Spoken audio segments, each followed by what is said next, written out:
just tell us about that? What exactly is the plan?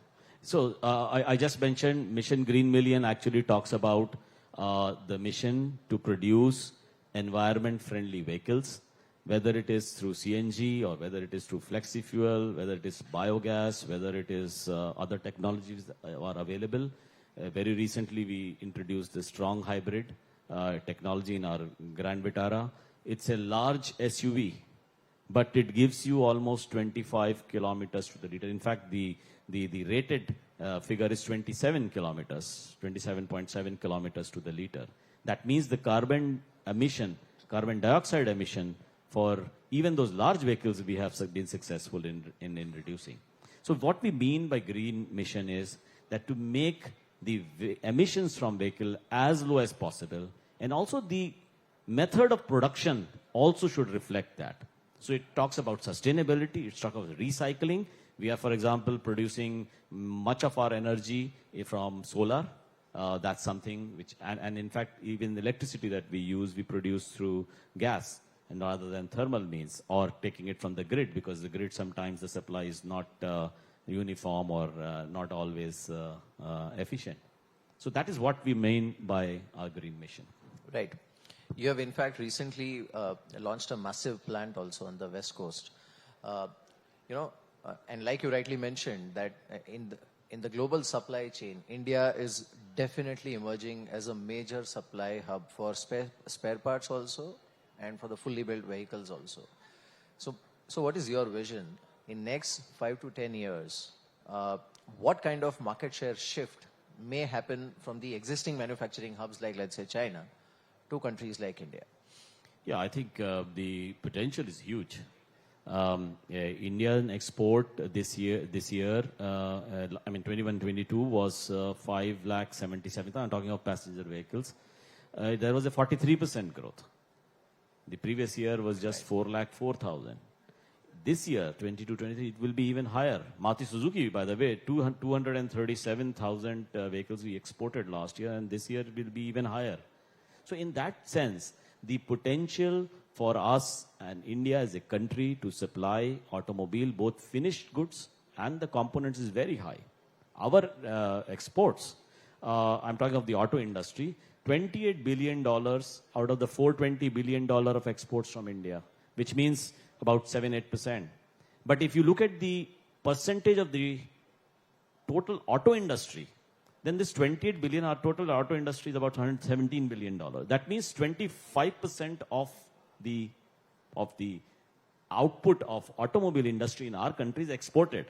And of those 28 billions, you'll be very surprised, $10 billion is $10 billion is vehicles, and 18 billion is components. So there is a huge potential to supply across the world, and I think you will see tectonic shifts in the auto sector moving towards India as the global hub for manufacturing for automobiles. And I'm assuming Maruti will obviously take pole position in this transformation.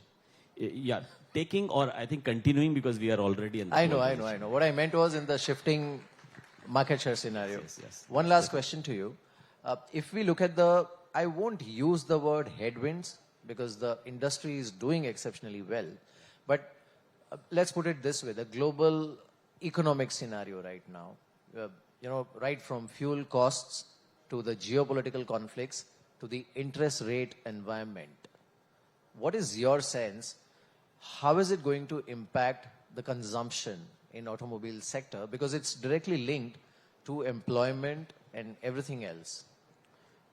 Clearly, it's a question which requires a lot of thought, and that's something which the industry has been struggling to answer. So all the current parameters show, and I mentioned that whether it is actual sales or that it is retail, these are at record highs. They are at record highs, and not by small amounts, by huge amounts, like 3.5 million in the calendar year already crossed what was the peak in 2018. In November itself, we have crossed that. But yes, we have to be circumspect and careful just to detect if headwinds are building up. There are some which I can talk of, like the higher interest rates. we find that post the festive season, the retail interest rates start climbing up, which because earlier, even though the repo rates have been increased many times because of the inflation pressures, it was not translated into retail rates. Now they are now reflecting in the retail rates as well. So that's one headwind which I can think of. Second is, I think, since the auto industry is very closely related with the GDP per capita growth, which is the economic growth, it's to people who are mathematically oriented, the correlation, the R square factor is 0.983, which is a heavy correlation. So obviously, anything which impacts negatively the economic growth will negatively impact the auto growth also, as far as domestic consumption is concerned. And we are seeing that there is a downward revision in some of, as the conditions emerge. Third is in response to the inflation, which is very sticky. Hopefully Q4 will be better, but still high. We have seen these repo rate increases. And that might affect the liquidity going forward. In trade, in automobile trade, there is a huge requirement of money capital, especially if you see retail financing, whether it is inventory financing. So I think these are the couple of headwinds which I can think of, apart from the semiconductor supply side issue, which is getting better, of course, all the time.